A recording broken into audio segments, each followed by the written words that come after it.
يا طالب العلم كنت ديا فلم بلوبي نيسان دولي في سيلولو تنين سنبا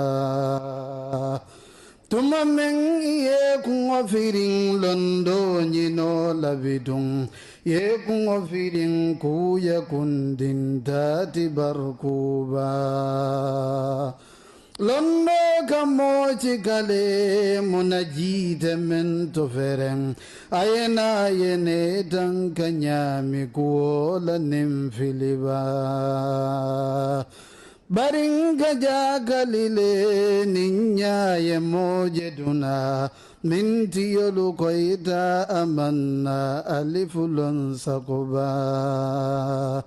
Nikaya kuwa kuto barnyim mambete akohani dalumeta nyinkambiri ba mamfutu sitiba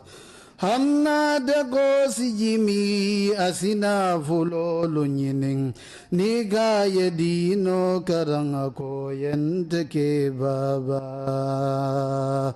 Amansong adingo ya karanga kona fati je fodorong alma meyanim futu sitinim fure kuba Manso wa mansa bedong tentu bede sudo tilo ni ularo haniso mandaba Nila vita karamo lamuna karamo momo fulati mona ni tobidin kunung alfalu ya foleba Moming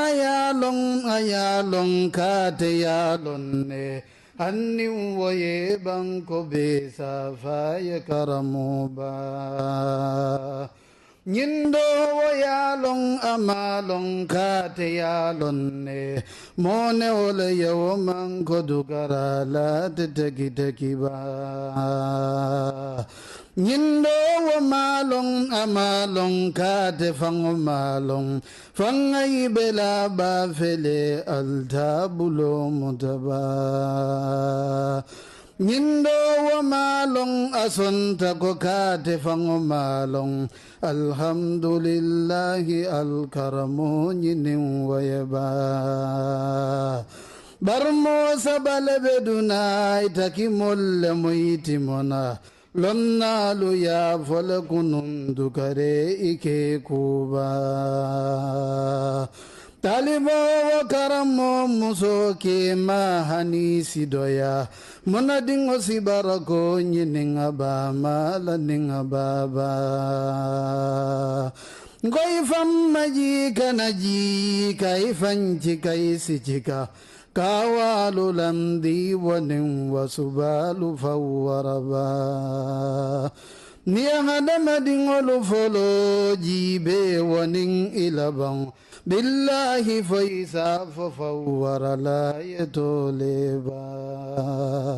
Niyahadama dingolu folo jibe wanin ilabang Billahi faisa fafawara la yetoleba Mansa wa mansa bedo tentu bede Sudo tilo ni ularo haniso mandaba Waso mukubati wasabalia mufansititi Bidum bata sida tumame koye wasabaliba Wasalamu koditi dihanna la dala sikiling Mana wasabalo fota hanna la miliyomba Alamadulanye bari hakilo Alamadulanye bari sisilam musola duna Hakilo duna fuluto sakoni koyelonna ba Alamadulanye bari sisilam musola duna Hakilo duna fuluto sakoni koyelonna ba Halalu kodimi ye jonkongolo ye wole ye fisa Haramu ti me ye misiro Halalu kodimi ye jonkongolo ye wole ye fisa haramuti mi ye misirolo ye jamemba ngotu babu ya tutuje ngate na fala ferem ni mo kanu ame kanu ano mo fubala faba